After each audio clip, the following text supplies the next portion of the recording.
বাসুদেবায়। শ্রীমদ্ভাগবত মাহাত্ম্য। শ্রীমদ্ভাগবতম নাম পুরাণম লোকবিশ্রুতম।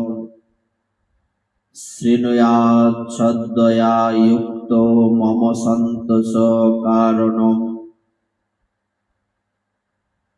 লোকবিখ্যাত শ্রীমদ্ভাগবত পুরাণ প্রতিদিন শ্রদ্ধালু চিত্তে শ্রবণ করা উচিত। এর দ্বারা আমার প্রভূত সন্তুষ্টি হয়। অষ্টাদশ পুরাণের মধ্যে শ্রীমদ্ভাগবত মহাপুরাণ হচ্ছে সর্বশ্রেষ্ঠ গ্রন্থ। এই লোকবিখ্যাত শ্রীমদ্ভাগবত পুরাণ যে ব্যক্তি শ্রদ্ধা সহকারে প্রতিদিন শ্রবণ করেন, তার প্রতি ভগবান অত্যন্ত প্রীত হন। উনি সন্তুষ্টি লাভ করেন, সন্তুষ্ট হন। নিত্যম ভাগবতম ইয়স্তু পুরাণম পঠেৎ। নিত্যম ভাগবতম ইয়স্তু পুরাণম পঠতি নর প্রত্যক্ষরম ভবেত্তস্য কপিলাদানুজম ফলম। যে ব্যক্তি প্রতিদিন ভাগবত মহাপুরাণ পাঠ করে, সে প্রতিটি অক্ষরের উচ্চারণের সাথে সাথে কপিলা গোদানের পুণ্য অর্জন করে। শ্লোকার্ধম শ্লোকপাদম বাণিত্যম ভাগবত উদ্ভবম পঠতে শৃণুয়াৎ ইয়স্তু গোসহস্র ফলম লবেৎ। যে মনুষ্য প্রতিদিন অর্ধেক বা 1/4 ভাগবত শ্লোক পাঠ বা শ্রবণ করে, তার 1000 গোদানের ফল লাভ হয়। ইয় পঠেৎ প্রয়ত নিত্যম শ্লোকম ভাগবতম সুত অষ্টাদশ পুরাণানাম ফলমাপ্নতি মানব। হে পুত্র, অর্থাৎ এই মাহাত্ম্য ভগবান শ্রীকৃষ্ণ ব্রহ্মাকে বলছেন। ব্রহ্মা নাম কোথা থেকে এসছে? ব্রহ্মের পুত্র হচ্ছেন ব্রহ্মা, তাই পরমেশ্বর ভগবান শ্রীকৃষ্ণচন্দ্র হচ্ছেন পরব্রহ্ম। এই জন্য উনি স্বয়ং ব্রহ্মাজিকে বলছেন, হে পুত্র, পবিত্র চিত্ত হয়ে যে প্রতিদিন ভাগবতের 1টি শ্লোক পাঠ করে, তার অষ্টাদশ পুরাণ পাঠের ফল প্রাপ্তি হয়। প্রতিদিন শ্রদ্ধা সহকারে শ্রীমদ্ ভাগবতের 1টি মাত্র শ্লোক পাঠ করলে 18টি পুরাণ পাঠের ফল প্রাপ্তি হয় বা ফল লাভ হয়।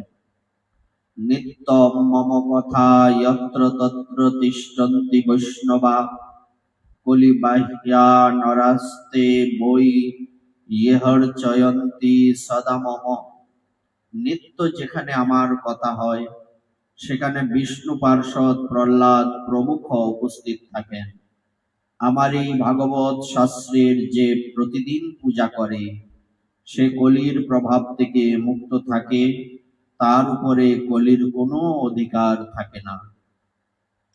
বৈষ্ণবানাম তু শাস্ত্রাণি ইহর্চয়ন্তি গৃহে নরা সর্ব পাপ বিনির্মুক্তা ভবন্তি সুরবন্দিতা। যে মানুষ নিজের ঘরে বৈষ্ণব শাস্ত্রের পূজা করে, সে সর্বপাপ মুক্ত হয়ে দেবতাদের দ্বারা বন্দনীয় হয়। অর্থাৎ বৈষ্ণব শাস্ত্রের পুজো করলে, বৈষ্ণব শাস্ত্র বলতে শ্রীমদ্ ভগবত গীতা, শ্রীমদ্ ভাগবত আদি গ্রন্থসমূহ, এইগুলি যে পুজো করে, সে সর্বপাপ মুক্ত হয়ে দেবতাদের দ্বারা বন্দনীয় হন। অর্থাৎ দেবতারা পর্যন্ত সেই ভক্তকে বন্দনা করেন, পূজা করেন। ইহর চয়ন্তি গৃহে নিত্যম শাস্ত্রম ভাগবতম কলৌ আস্ফুটয়ন্তি বলগন্তি তেষাং প্রীত ভবাম্যহম। কলিযুগে যারা নিজেদের ঘরে প্রতিদিন ভাগবত শাস্ত্রের পূজা করে, তারা আনন্দিত চিত্তে ভূমণ্ডলে বিচরণ করে এবং কলির থেকে নির্ভয় হয়ে আস্ফালন করে, তাদের উপর আমি সতত প্রসন্ন থাকি। এখানে ভাগবতের পুজোর যে কথা বলা হয়েছে, এই পুজো মানে এই নয় যে ভাগবতে প্রতিদিন পুষ্প তুলসী দিয়ে পুজো করা। আমরা পুজো বলতে এটার মধ্যেই সীমাবদ্ধ রাখি, কিন্তু মূলত পুজো বলতে কি, মূলত প্রতিদিন পাঠ করাটাই হচ্ছে পুজো। তবে পুষ্প তুলসী আদি দিয়ে অর্চনের কথা ঠিকই আছে, বলা আছে, কিন্তু পুজো মানে বিশেষ রূপে যদি আমরা কল্পনা করি, প্রতিদিন পাঠ করাটাই পূজা। প্রতিদিন কোনো গ্রন্থ অধ্যয়ন না করে কেউ যদি সেই গ্রন্থের মধ্যে পুষ্প তুলসী দিতেই থাকে, তাহলে সেটা প্রকৃত পুজো হবে না। প্রতিদিন পাঠ করাটাই পুজো। এবং সবচেয়ে বড় বিষয় হচ্ছে, যা পাঠ করা হচ্ছে তা কতটুকু হৃদয়ঙ্গম হচ্ছে, এটা আগে দেখতে হবে। এটা শুধু পড়তে হয়, পড়ি, এই ভাবনা থাকলে হবে না। তাদের উপর আমি সতত প্রসন্ন থাকি যারা প্রতিদিন শ্রীমদ্ ভাগবত শ্রবণ কীর্তন করেন, পুজো করেন। যাবদ্দিনানি হে পুত্র শাস্ত্রম ভাগবতম গৃহে, তাবৎ পিবন্তি পিতরস ক্ষীরম সর্পীর মধু কম। হে পুত্র, মানুষ যতদিন পর্যন্ত তার ঘরে ভাগবত শাস্ত্র রক্ষা করে, তার পিতৃপুরুষগণ ততদিন পর্যন্ত দুধ, ঘি, মধু ও স্বাদু পানীয় পান করেন পিতৃলোকে। ইয়াচ্ছন্তি বৈষ্ণবে ভক্তা শাস্ত্রম ভাগবতম হিজে, কল্পকোটি সহস্রাণি মম লোকে বসন্তিতে। বিষ্ণু ভক্ত মানুষকে যে ভক্তিযুক্ত চিত্তে ভাগবত শাস্ত্র দান করে, সে সহস্র কোটি কল্প পর্যন্ত, অনন্তকাল পর্যন্ত আমার বৈকুণ্ঠ ধামে নিবাস করে। ইহর চয়ন্তি সদা গেহে শাস্ত্রম ভাগবতম নরা, প্রীণিতাস্তৈশ্চ বিবুধা ইয়াবদা ভূত সম্প্লবম। নিজ গৃহে ভাগবত শাস্ত্র পূজনকারী ব্যক্তি এক কল্প পর্যন্ত সমস্ত দেবতাদের পরিতৃপ্ত করে। শ্লোকার্ধম শ্লোকপাদম বা বরম ভাগবতম গৃহে, শতশ হত সহস্রৈশ্চ কিমন্যৈ শাস্ত্র সংগ্রহই। নিজ গৃহে ভাগবতের অর্ধ বা 1/4 শ্লোক যদি থাকে, তবে তার কাছে অন্যান্য শত সহস্র গ্রন্থের সংগ্রহ তুচ্ছ। কারো ঘরে যদি ভাগবতের একটি শ্লোকের অর্ধেক বা 1/4 লিখিত থাকে, তাহলে অন্যান্য শত সহস্র গ্রন্থ ঘরে থাকার সাথেও তা তুলনীয় নয়, সেটা তুচ্ছ। ন যস্য তিষ্ঠতে শাস্ত্রম গৃহে ভাগবতম কলৌ, ন তস্য পুনরাবৃত্তির ইয়াম্যপাসাৎ কদাচন। কলিযুগে যার গৃহে ভাগবত শাস্ত্র থাকে না, যমপাশ থেকে তার কখনো মুক্তি নেই। প্রথম স বৈষ্ণব জ্ঞেয় শাস্ত্রম ভাগবতম কলৌ, গৃহেণ তিষ্ঠতে যস্য সপচাদধিকো হি স। এই কলিযুগে যার গৃহে ভাগবত শাস্ত্র নেই, তাকে কি বৈষ্ণব বলা যায়? সে তো চণ্ডালেরও অধম। সর্বস্যে নাপি লোকেশ কর্তব্য শাস্ত্র সংগ্রহ, বৈষ্ণবস্তু সদা ভক্তা তুষ্টত্বম মম পুত্রক। হে লোকেশ ব্রহ্মা বৎস, আমার নিত্য সন্তুষ্টির জন্য সর্বস্বের বিনিময়েও মানুষের বৈষ্ণব শাস্ত্রের সংগ্রহ করা উচিত। যদি কারো অর্থ সম্পদাদি না থাকে, যদি কারো কেবলমাত্র জায়গা জমি থাকে, তা বিক্রি করে হলেও যাতে ভাগবত বা সনাতন শাস্ত্র সংগ্রহ করে, কিংবা অধিক পরিশ্রম করেও কি করা উচিত? মানুষের বৈষ্ণব শাস্ত্রের সংগ্রহ করা উচিত।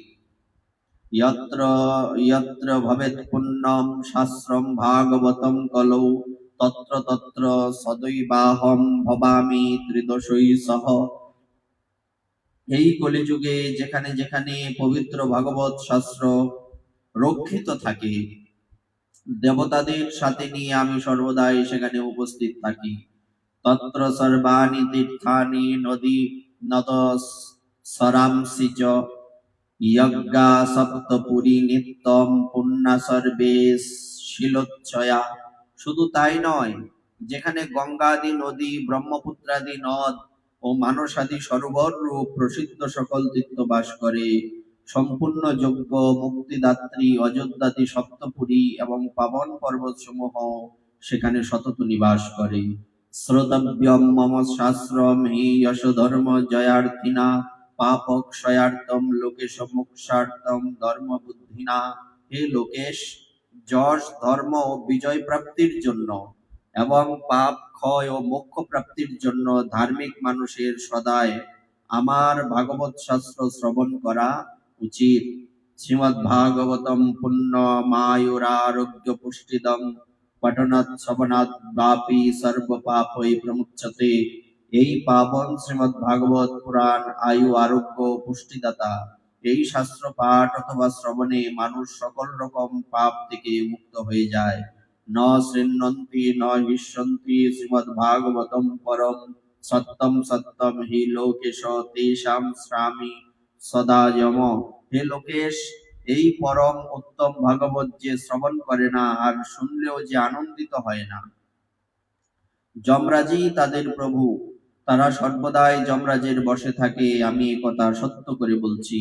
ন গচ্ছন্তি যদামত্ত শ্রোতুম ভাগবতম সুত একাদশ্যাম বিশেষেণ নাস্তি পাপর তস্তত।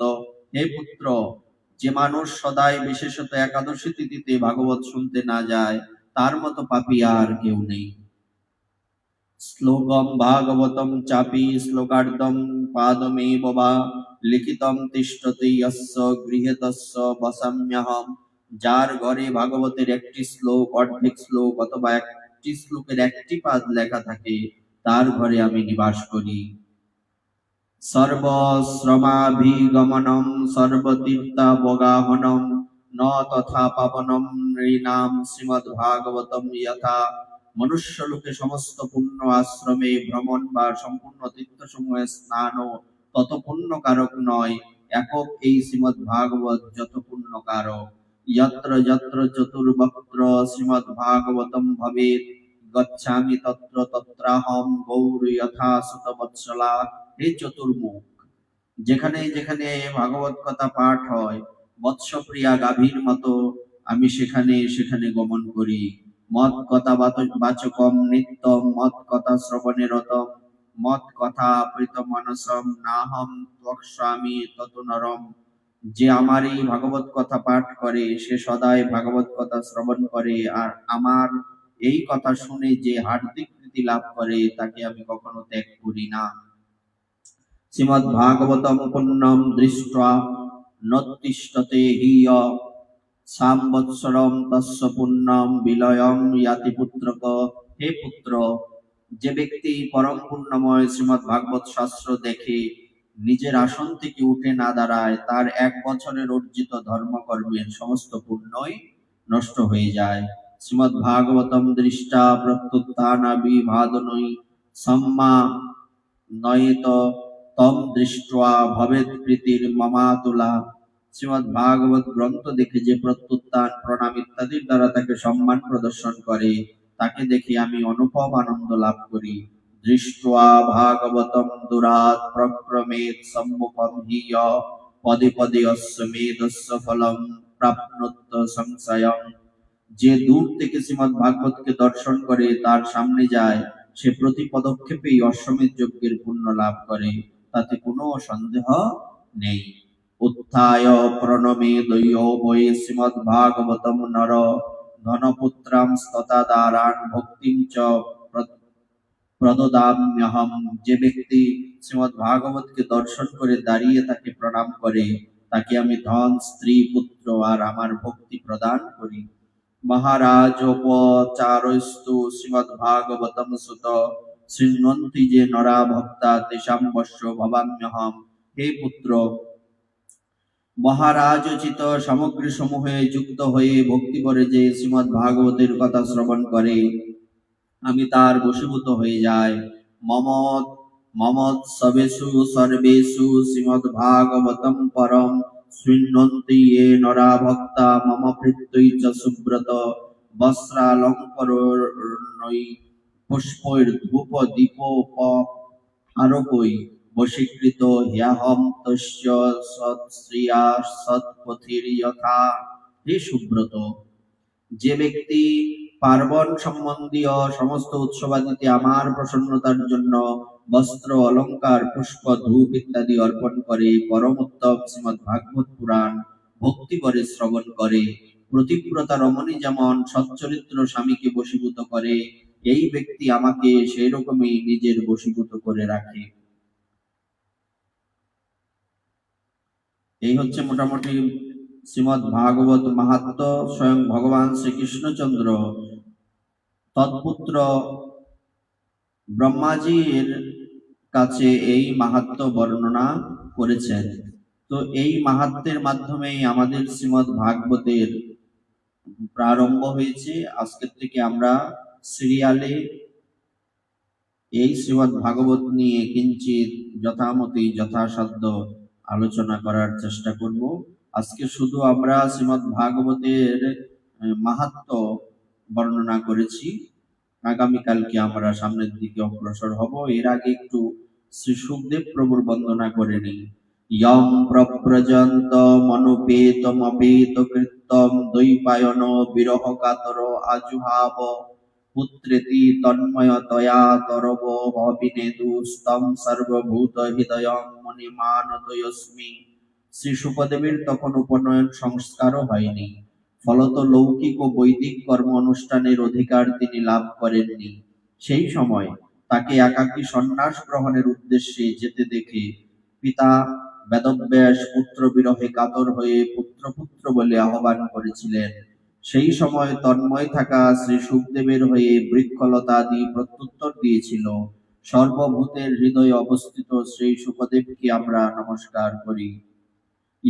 সানুভাবম অখিলমশ্রুতি সারমেক মধ্যাত্ম দীপমতি তিতিরি সতাম তমহন্দম সংসারিণাম করুণয়াহ পুরাণ গুহ্যম তম ব্যাসসুনো মোপয়ামি গুরুম মুনিনাম।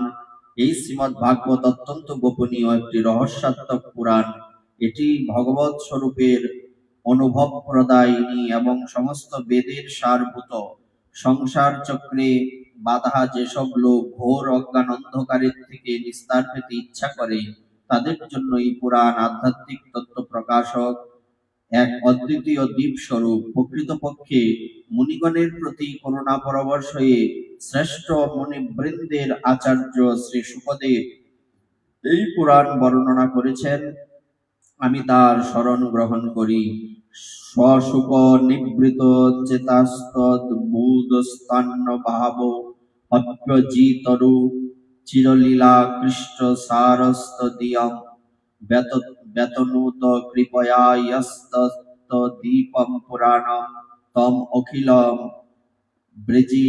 বৃজিনগ্নম ব্যাস সুনুম নতহস্মি। শ্রী সুখদেব মহারাজ নিজ আত্মানন্দেই নিমগ্ন ছিলেন।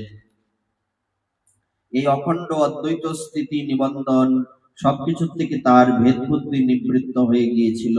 তবুও মুরলী মনোহর শ্যাম সুন্দরের মধুময়ী মঙ্গলময়ী মনোহারিণী লীলাসমূহ সুখদেবের চিত্তবৃত্তি সমূহকে আকৃষ্ট করে রেখেছিল এবং তিনি অর্থাৎ সুখদেব জগৎ সংসারের প্রাণীদের প্রতি কৃপাবশত ভগবত তত্ত্ব প্রকাশক এই মহাপুরাণ প্রচার করেছেন। আমি সেই সর্বপাপহারী ব্যাসনন্দন ভগবান শ্রী সুখদেবের চরণে প্রণিপাত জানাই। এখানে সুখদেব প্রভুর বন্দনায় কিছু বিশেষ কথা বলা হয়েছে। সুখদেব প্রভুর জন্মের পর থেকেই উনি যেহেতু এইরকম বর পেয়েছিলেন জন্মের আগেই মাতৃগর্ভে থাকাকালীন, যে এই সংসারের মায়া আমাকে স্পর্শ করতে পারবে না, সেই বর পেয়েই উনি পৃথিবীতে এসেছিলেন, নতুবা আসার কোনো ইচ্ছে ছিল না। তো এই অবস্থায় 8-10টা সাধারণ শিশুর মতো উনি ছিলেন না, যেহেতু এত বছর, প্রায় 16 বছরের একজন যুবক, ইনি মাতৃগর্ভ থেকে জন্মগ্রহণ করেই ওনাকে যেহেতু মায়া স্পর্শ করেনি এবং উনি ছিলেন ভগবত তত্ত্ব দ্রষ্টা এবং ভগবানের বিশেষ অংশ স্বরূপ, তো সেই সুখদেব প্রভু তখন সেখান থেকেই বেরিয়ে গিয়েছিলেন। তখন তো ওনার উপনয়ন হয়নি, দীক্ষা হয়নি, কেননা বিশিষ্ট ব্যক্তির এইসবের কোনো অপেক্ষা থাকে না। আর সুখদেব প্রভু তো সামান্য কোনো ব্যক্তি নন। তো ইনি যখন ছুটছিলেন, কেননা মায়া যেহেতু স্পর্শ করবে না ওনাকে, সুতরাং ব্যাসদেব ভগবানের যে পেছন থেকে ডাক, সেই ডাক উনি শুনতেই পেলেন না। হা পুত্র বলে উনি ডাকছিলেন। কিন্তু এখানে বলা হয়েছে সুখদেব প্রভু কিছুই বলছিলেন না, কিন্তু সেখান থেকে সমস্ত পশু পাখি বৃক্ষলতারা এই সুখদেব প্রভুর হয়ে, বিশেষ করে বৃক্ষলতাদি সুখদেব প্রভুর হয়ে প্রত্যুত্তর করেছিলেন। কি বলেছিলেন? যে না, আপনি কোথায় যাচ্ছেন? আপনি যাকে হা পুত্র বলে ডাকছেন, সে আপনার পুত্র নন। সে এই পৃথিবীতে এসেছেন জগতের কল্যাণের জন্য। আপনি স্বয়ং ভগবান ব্যাসদেব হয়েও এই কথা উনি আপনার মনের মধ্যে কেন আসছে না? আসলে ভগবান ব্যাসদেবের এই ভাবনা আসতেই পারে না। ইনি মূলত আমাদেরকে শিক্ষা দেওয়ার জন্যই এই লীলাটা করেছিলেন। কেননা যিনি সমস্ত পুরাণাদি শাস্ত্রসমূহ লিপিবদ্ধ করেছেন, এমনকি সমস্ত পুরাণের মধ্যে যে শ্রেষ্ঠ শ্রীমদ্ ভাগবত মহাপুরাণ, এই পুরাণকে যিনি লিপিবদ্ধ করতে পেরেছেন, ইনার হৃদয়ের মধ্যে কি কামনা বাসনা আমাদের মতো থাকতে পারে? পারে না। কিন্তু মায়া কত শক্তিশালী এটা ওনার মাধ্যমে দেখানো হয়েছে। উনি আমাদেরকে নিজে বলা হয়ে থাকে যে নিজে আচরণী ধর্ম জীবকে শেখায়। উনি উনার জীবন থেকে সাক্ষাতে প্রমাণ দিয়েছিলেন যে আমারও পুত্রের প্রতি মোহ থাকতে পারে, হতে পারে। তো সামান্য ব্যক্তিদের পুত্রের প্রতি কেমন মোহ হতে পারে? তো সেই সুখদেব প্রভুকে আমরা কেন প্রণাম করছি না?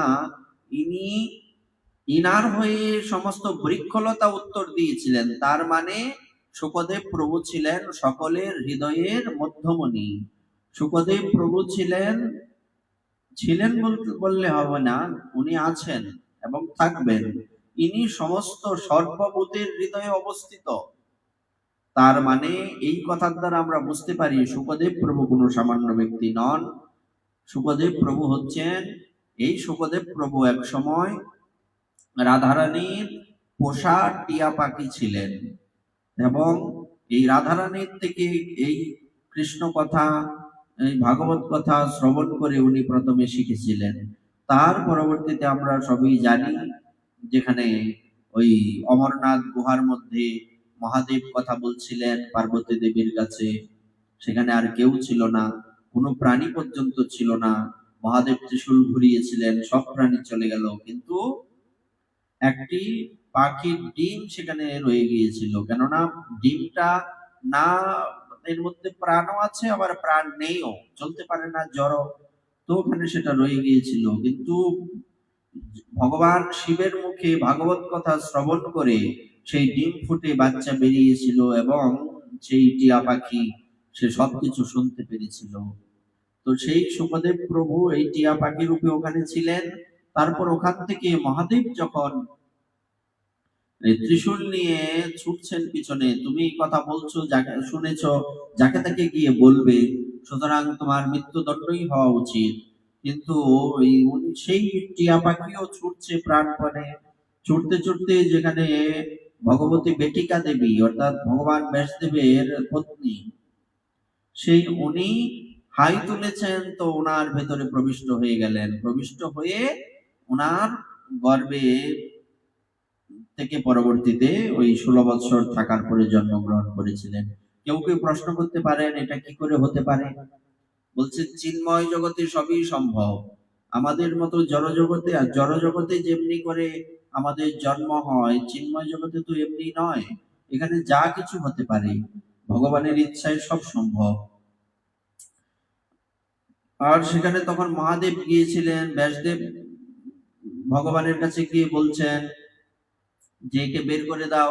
এ কোথায় ঢুকেছে তোমার আশ্রমে? বলছে, প্রভু আমার আশ্রমে কেউ আসেনি, আর কি হয়েছে? তখন সব বিস্তারিত মহাদেব বললেন। তখন ব্যাসদেব ভগবান হাসতে হাসতে বলছেন, আপনি সত্যিই ভোলানাথ, লোকেরা এমনি আপনাকে ভোলানাথ বলে। বলছে, কেন? বলছে, না, আপনি ভাগবতে বলছিলেন যারা ভাগবত কথা বা যে ব্যক্তি ভাগবত কথা শ্রবণ করে তার তার মৃত্যু হয় না, সে অমর হয়ে যায়, তো আপনি তাকে কি করে মারবেন? মহাদেব শান্ত হয়ে গেলেন, কারণ মহাদেবের রাগ উঠতেও দেরি হয় না, আবার শান্ত হতে দেরি হয় না। বিশিষ্ট ব্যক্তি, ঈশ্বর বলে কথা। তো কখনো কখনো জগতের কল্যাণের জন্য উনি ক্রুদ্ধ হয়ে থাকেন। তো এই মহাদেব তখন সেখান থেকে চলে গেলেন। তো আর যেটা বলছিলাম, পরবর্তীতে তো দীর্ঘ 16 বৎসর মাতৃগর্ভে থাকার পর সুখদেব প্রভুর জন্ম হয়েছিল। আমরা শ্রীমদ ভাগবতের মাহাত্ম্য, ভাগবত শ্রবণ করলে, কীর্তন করলে কি হয়, ঘরে থাকলে কি হয়, এবং শ্রদ্ধালু চিত্তে ভাগবতের পুজো করলে কি হয়, এই সম্বন্ধে বিস্তারিত বর্ণনা করার চেষ্টা করেছি, এবং সুখদেব প্রভুর কিঞ্চিত মহিমা আমরা বর্ণনা করেছি। তো আমরা এই ক্রমানুসারে প্রতিদিন এই ভাগবত থেকে বর্ণনা করার চেষ্টা করব। আপনারা সবাই সাথে থাকবেন এই বলে আপনাদের চরণে প্রণাম জানিয়ে আজকের এই ভাগবতের বিশ্রাম। শ্রী গুরু নিতাই গৌর সীতানাথ প্রেমানন্দে হরি হরি বল মন। हरि हरि बोल बोल हरि जय जय श्री राधे श्याम। श्रीमद् भागवत महापुराण की जय, वैष्णदेव भगवान की जय, सुखदेव प्रभु की जय। जय जय श्री राधे। हरे कृष्ण कृष्ण कृष्ण हरे हरे, हरे राम राम राम हरे हरे।